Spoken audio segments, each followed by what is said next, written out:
Hello guys! Welcome to another tutorial. Ipapakita ko sa inyo ngayon na pwede ka rin gumawa ng mga cinematic titles dito sa Lumafusion at napakadali lang, no need a third-party app. Gaya ng mga ito.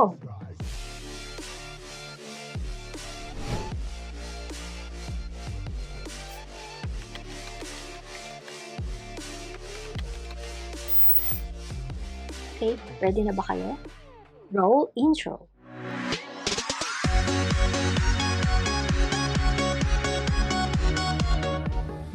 Now let's open Lumafusion. Ito ang ituturo ko sa inyo ngayon. Sa sample ko dito, ang duration niya is 3 seconds. So mag-a-add muna tayo ng main title na gagawin natin 3 seconds clip. Pero guys, to save time, bibigyan ko kayo ng tip kung paano iset yung title duration nyo. Para sa susunod na gagawa kayo, hindi na kayo adjust ng adjust. Kung may specific duration kayo na madalas na ginagamit, very helpful to. But before that, please hit that like button and if hindi pa kayo nakasubscribe, click nyo na rin ang subscribe button. Salamat! Punta tayo sa settings. Then sa may baba, merong nakalagay na photo, title, and transition. Dito mo isiset yung duration na gusto mo. Sa case natin, yung title isiset natin sa 3 seconds. Ngayon, every time na mag-a-add tayo ng title, lagi na siyang 3 seconds. I-type nyo lang yung title na gusto nyo. Then, yung font style and size.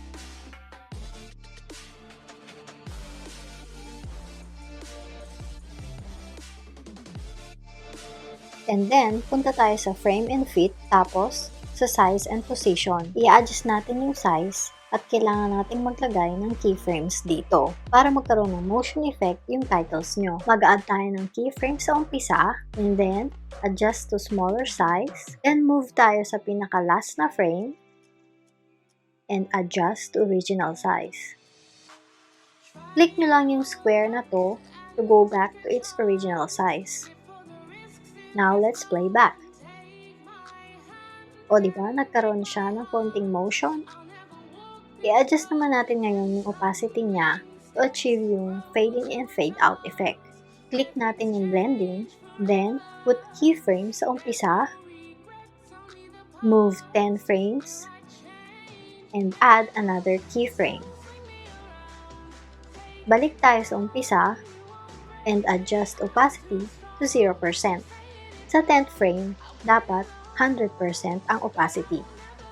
Then move to the last frame, add keyframe, then move 10 frames back, and add another keyframe. Balik tayo sa pinaka-last na frame, and then adjust opacity to 0%. Then, let's play back. So, nakagawa na kayo ng fade in, fade out effect. If gusto nyo namang medyo habaan ng duration ng fading effect, pwede nyo i-adjust yung frames. So, from 10 frames, gawin nyo 15 frames.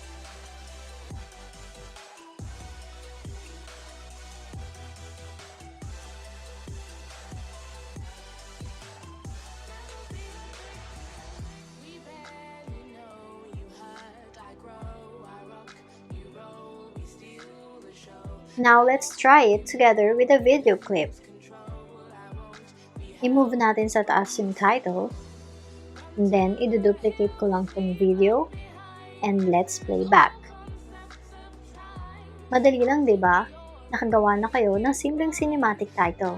Pwede nyo ring i-save tong motion effect na ginawa nyo para magamit nyo sa iba nyo pang project. Click nyo yung title layer na ginawa nyo, then click yung star na may plus sign sa may right side, put a name kung anong gusto nyo, then click yung star na may plus sign ulit. Automatic nang masisave yon as your preset. So makikita nyo yung sinave yung motion dito sa may star icon. Now let's try it. If medyo nabibilisan kayo sa 3 seconds, try natin yung 4 seconds and 5 seconds para madagdagan ng konting thrill yung motion title nyo. Click the star icon, hanapin yung title ng motion effect na sinave nyo, and then tap it. Maa-apply na yon automatically sa clip nyo.